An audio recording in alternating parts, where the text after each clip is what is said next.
Genesis chapter 29. Then Jacob went on his journey and came to the land of the people of the east. As he looked, he saw a well in the field, and behold, 3 flocks of sheep lying beside it. For out of that well the flocks were watered. The stone on the well's mouth was large, and when all the flocks were gathered there, the shepherds would roll the stone from the mouth of the well, and water the sheep, and put the stone back in its place over the mouth of the well. Jacob said to them, "My brothers, where do you come from?" They said, "We are from Haran." He said to them, "Do you know Laban, the son of Nahor?" They said, "We know him." He said to them, "Is it well with him?" They said, "It is well. And see, Rachel his daughter is coming with the sheep." He said, "Behold, it is still high day. It is not time for the livestock to be gathered together. Water the sheep and go, pasture them." But they said, "We cannot until all the flocks are gathered together, and the stone is rolled from the mouth of the well. Then we water the sheep." While he was still speaking with them, Rachel came with her father's sheep, for she was a shepherdess. Now as soon as Jacob saw Rachel the daughter of Laban, his mother's brother, and the sheep of Laban, his mother's brother, Jacob came near and rolled the stone from the well's mouth, and watered the flock of Laban, his mother's brother. Then Jacob kissed Rachel and wept aloud. And Jacob told Rachel that he was her father's kinsman, and that he was Rebekah's son. And she ran and told her father. As soon as Laban heard the news about Jacob, his sister's son, he ran to meet him, and embraced him, and kissed him, and brought him to his house.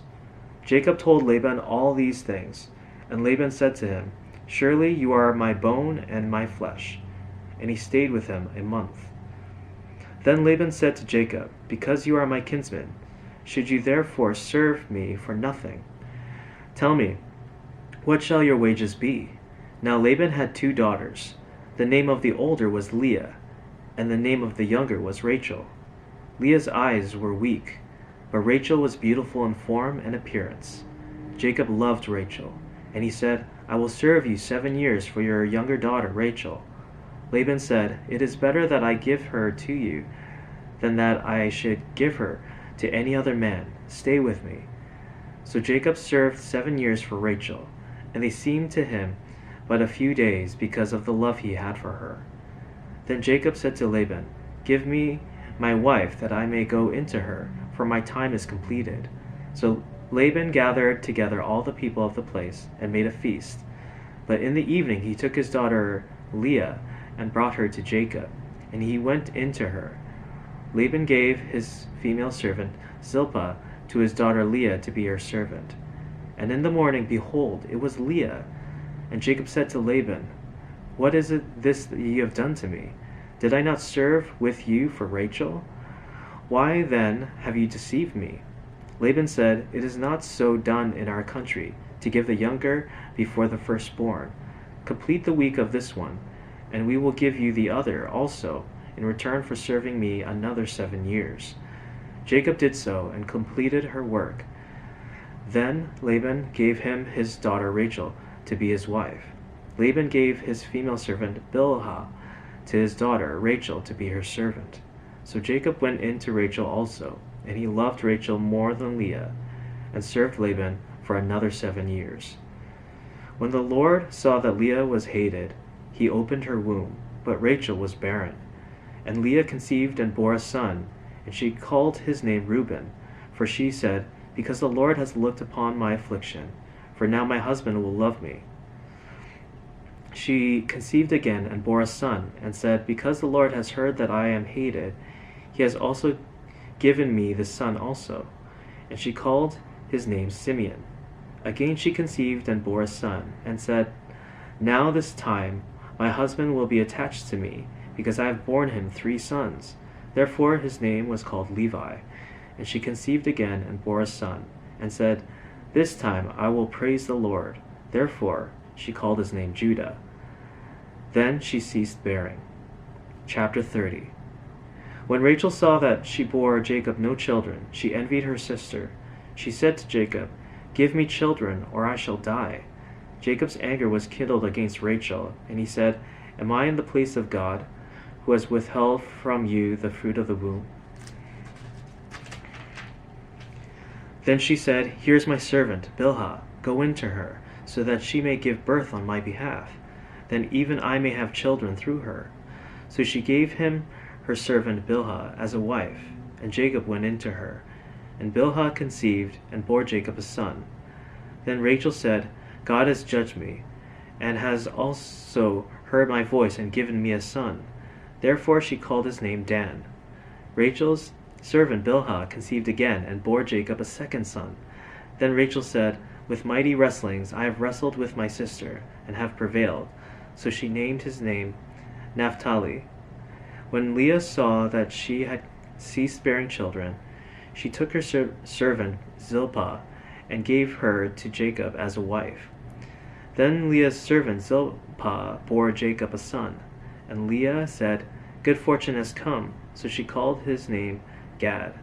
Leah's servant Zilpah bore Jacob a second son, and Leah said, "Happy am I, for women have called me happy." So she called his name Asher.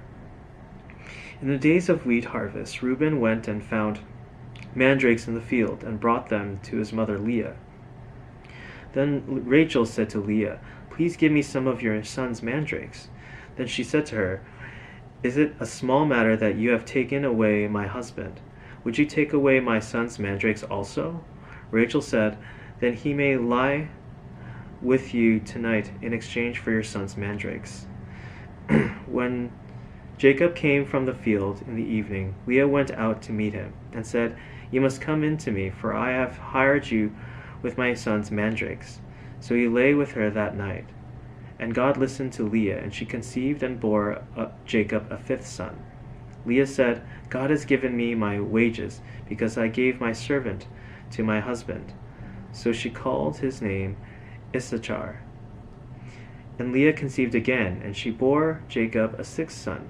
Then Leah said, "God has endowed me with a good endowment. Now my husband will honor me, because I have borne him 6 sons." So she called his name Zebulun. Afterward she bore a daughter, and called her name Dinah.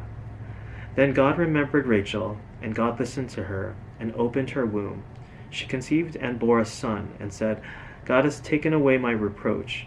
And she called his name Joseph, saying, "May the Lord add to me another son." As soon as Rachel had borne Joseph, Jacob said to Laban, "Send me away, that I may go to my own home and country. Give me my wives and my children for whom I have served you, that I may go, for you know the service that I have given you." But Laban said to him, "If I have found favor in your sight, I have learned my divination that the Lord has blessed me because of you. Name your wages, and I will give it." Jacob said to him, "You yourself know how I have served you, and how your livestock has fared with me. For had you had little before I came, and it has increased abundantly, and the Lord has blessed you wherever I turned. But now when shall I provide for my own household also?" He said, "What shall I give you?" Jacob said, You shall not give me anything. If you will do this for me, I will again pasture your flock and keep it. Let me pass through all your flock today, removing from it every speckled and spotted sheep, and every black lamb, and the spotted and speckled among the goats, and they shall be my wages. So my honesty will answer for me later, when you come to look into my wages with you. Every one that is not speckled and spotted among the goats and black among the lambs, if found with me, shall be counted stolen." Laban said, "Good, let it be as you have said." But that day Laban removed the male goats that were striped and spotted, and all the female goats that were speckled and spotted, every one that had white on it, and every lamb that was black, and put them in the charge of his sons. And he set a distance of 3 days' journey between himself and Jacob pastured the rest of Laban's flock. Then Jacob took fresh sticks of poplar and almond and plane trees, and peeled white streaks in them, exposing the white of the sticks. He set the sticks that he had peeled in front of the flocks in the troughs, that is, the watering places, where the flocks came to drink. And since they bred when they came to drink, the flocks bred in front of the sticks, and so the flocks brought forth striped, speckled, and spotted. And Jacob separated the lambs and set the faces of the flocks toward the striped and all the black in the flock of Laban. He put his own droves apart, and did not put them with Laban's flock. Whenever the stronger of the flock were breeding, Jacob would lay the sticks in the troughs before the eyes of the flock, that they might breed among the sticks. But for the feebler of the flock, he would not lay them there. So the feebler would be Laban's, and the stronger Jacob's. Thus the man increased greatly, and had large flocks, female servants and male servants, and camels and donkeys. Chapter 31. Now Jacob heard the sons of Laban were saying, Jacob has taken all that was our father's, and from what was our father's he has gained all this wealth. And Jacob saw that Laban did not regard him with favor as before. Then the Lord said to Jacob, Return to the land of your fathers and to your kindred, and I will be with you. So Jacob sent and called Rachel and Leah into the field where his flock was, and said to them, I see that your father does not regard me with favor, as he did before, but the God of my father has been with me. You know that I have served your father with all my strength, yet your father has cheated me and changed my wages 10 times, but God did not permit him to harm me. If he said, The spotted shall be your wages, then all the flock bore spotted. And if he said, The striped shall be your wages, then all the flock bore striped. Thus God has taken away the livestock of your father, and given them to me. In the breeding season of the flock I lifted up my eyes, and saw in a dream that the goats that mated with the flock were striped, spotted, and mottled. Then the angel of God said to me in the dream, Jacob. And I said, Here I am. And he said, Lift up your eyes and see, all the goats that mate with the flock are striped, spotted, and mottled. For I have seen all that Laban is doing to you. I am God, the God of Bethel, where you anointed a pillar and made a vow to me. Now arise, go out from this land, and return to the land of your kindred. Then Rachel and Leah answered and said to him, Is there any portion of or inheritance left to us in our father's house? Are we not regarded by him as foreigners? For he has sold us, and he has indeed devoured our money. All the wealth that God has taken away from our father belongs to us and to our children. Now then, whatever God has said to you, do. So Jacob arose and set his sons and his wives on camels. He drove away all his livestock, all his property that he had gained, the livestock in his possession that he had acquired in Padan Aram, to go in the land of Canaan to his father Isaac. Laban had gone to shear his sheep, and Rachel stole her father's household gods. And Jacob tricked Laban the Aramean by not telling him that he intended to flee. He fled with all that he had, and arose and crossed the Euphrates, and set his face toward the hill country of Gilead. When it was told Laban on the 3rd day that Jacob had fled, he took his kinsman with him, and pursued him for 7 days, and followed close after him in the hill country of Gilead. But God came to Laban the Aramean in a dream by night, and said to him, Be careful not to say anything to Jacob, either good or bad. And Laban overtook Jacob. Now Jacob had pitched his tent in the hill country, and Laban with his kinsmen pitched tents in the hill country of Gilead. And Laban said to Jacob, What have you done, that you have tricked me and driven away my daughters like captives with the sword? Why did you flee secretly and trick me, and did not tell me, so that I might have sent you away with mirth and songs, with tambourines and lyre? And why did you not permit me to kiss my sons and my daughters farewell? Now you have done foolishly. It is in my power to do you harm. But the God of your father spoke to me last night, saying, Be careful not to say anything to Jacob, either good or bad. And now you have gone away because you longed greatly for your father's house. But why did you steal my gods? Jacob answered and said to Laban, because I was afraid, for I thought that you would take your daughters from me by force. Anyone with whom you find your gods shall not live. In the presence of our kinsmen, point out what I have that is yours, and take it." Now Jacob did not know that Rachel had stolen them. So Laban went into Jacob's tent, and into Leah's tent, and into the tent of the 2 female servants, but did not find them. And he went out of Leah's tent and entered Rachel's. Now Rachel had taken the household gods, and put them in the camel's saddle, and sat on them. Laban felt all about the tent, and did not find them. And she said to her father, "Let not my lord be angry that I cannot rise before you, for the way of women is upon me." So he searched, but did not find the household gods.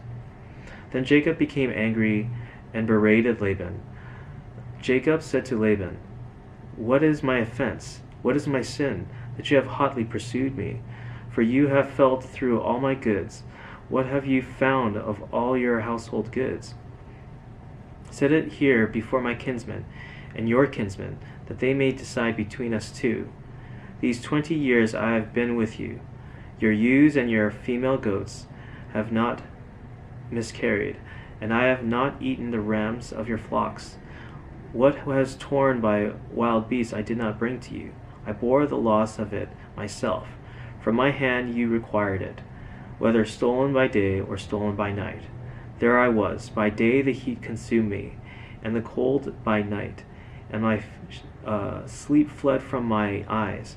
These 20 years I have been in your house. I served you 14 years for your 2 daughters, and 6 years for your flock. And you have changed my wages 10 times. If the God of my father, the God of Abraham, and the fear of Isaac had not been on my side, surely now you would have sent me away empty-handed. God saw my affliction and the labor of my hands, and rebuked you last night." Then Laban answered and said to Jacob, "The daughters of my daughters, the children are my children. The flocks are my flocks, and all that you see is mine. But what can I do this day for these my daughters, or for their children, whom they have borne? Come now, let us make a covenant, you and I, and let it be a witness between you and me." So Jacob took a stone and set it up as a pillar.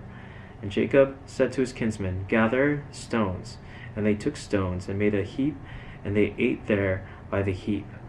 Laban called it Jegar Sahadutha, but Jacob called it Galeed. And Laban said, "This heap is a witness between you and me today." Therefore he named it Galeed. And Mizpah, for he said, "The Lord watch between you and me, when we are out of one another's sight. If you oppress my daughters, or if you take wives besides my daughters, although no one is with us, see, God is witness between you and me." Then Laban said to Jacob, "See this heap and the pillar, which I have set between you and me. This heap is a witness, and the pillar is a witness, that I will not pass over this heap to you, and you will not pass over this heap and this pillar to me, to do harm. The God of Abraham and the God of Nahor, the God of their father, judge between us." So Jacob swore by the fear of his father Isaac. And Jacob offered a sacrifice in the hill country, and called his kinsmen to eat bread. They ate bread and spent the night in the hill country. Early in the morning Laban arose and kissed his grandchildren and his daughters and blessed them. Then Laban departed and returned home.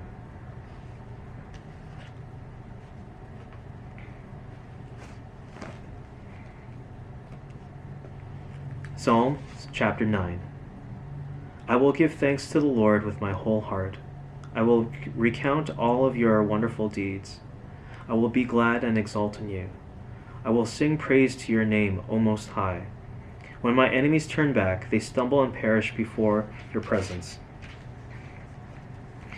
For you have maintained my just cause. You have sat on the throne, giving righteous judgment. You have rebuked the nations. You have made the wicked perish. You have blotted out their name forever and ever. The enemy came to an end in everlasting ruins. Their cities you rooted out. The very memory of them has perished. But the Lord sits enthroned forever. He has established his throne for justice, and he judges the world with righteousness. He judges the peoples with uprightness. The Lord is a stronghold for the oppressed, a stronghold in times of trouble. And those who know your name put their trust in you, for you, O Lord, have not forsaken those who seek you. Sing praises to the Lord, who sits enthroned in Zion. Tell among the peoples his deeds, for he who avenges blood is mindful of them. He does not forget the cry of the afflicted. Be gracious to me, O Lord. See my affliction from those who hate me. O you who lift me up from the gates of death, that I may recount all your praises, that in the gates of the daughter of Zion I may rejoice in your salvation. The nations have sunk in the pit that they made, in the net that they hid. Their own foot has been caught. The Lord has made himself known. He has executed judgment. The wicked are snared in the work of their own hands. Higgaion, Selah. The wicked shall return to Sheol, all the nations that forget God. For the needy shall not always be forgotten, and the hope of the poor shall not perish forever. Arise, O Lord, let not man prevail. Let the nations be judged before you. Put them in fear, O Lord. Let the nations know that you are but that they are but men.